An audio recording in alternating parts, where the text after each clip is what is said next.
Well, the man himself, Mr. Billy Squier. First of all, congratulations on the Don't Say No album and The Stroke. Thanks it's going so well in Australia, and of course it's doing extremely well. It did extremely well in America. But you've just come from well, you're in the middle of a tour, and you've come out here for 4 days, Yes. and you've just been touring with Foreigner, who we just saw before. Just saw. Yeah. How can you do that? I mean, just 4 days out here and back in the middle of a tour. Well, why not? You've got to keep out of trouble, don't we? Relax or something like that.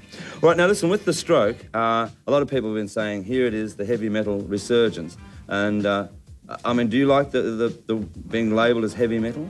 Well, it's a little misleading. I think there's a certain heaviosity to what I do, but I think that in general the scope of my music is a little bit broader than that term would imply. Right. Well, with this album, I mean, I don't think Don't Say No you'd say was a heavy metal album. No, I wouldn't. Now, you co-produced that. You wrote all the songs, performed, and you co-produced it. Do you like producing? I do. I have a tendency to kind of meddle in all of my affairs, anything that surrounds what I do. I think that as an artist, it's very important to take responsibility for your destiny, if you can. Now, you produced this album with a guy called Mac, who did the Queen album. That's right. Are you critical of your own work? I mean, it seems odd that you go in there and sort of...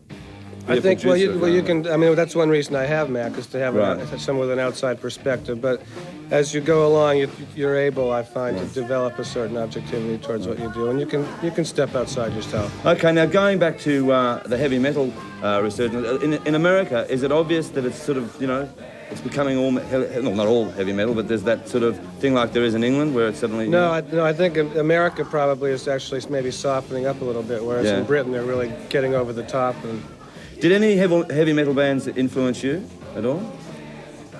Well, I think to an extent, someone, let's say like Led Zeppelin, for instance, who I don't think were really a heavy metal band, but would have probably be thrown in as maybe the Godfathers. I certainly listened to bands of that Well, look, genre. it's a great single, and if you haven't heard this album, go out and have a listen to it, because it's an excellent album. And I must ask you, when are you going to come out here? You're coming out on a promotional tour. When are you coming out? Well, we'd like to be back next year. Right. We could. Might as well bring Foreigner back with you as well. We might do that. Yeah. Great double. Listen, thanks for coming on the show. Pleasure. Thanks for coming out to Australia. Thanks for having me. And I can't wait to see you. I'm going to America, so I'll try to catch up with you. Oh, you'll see us there then. All right, Yeah. let's go out with The Stroke. Thanks.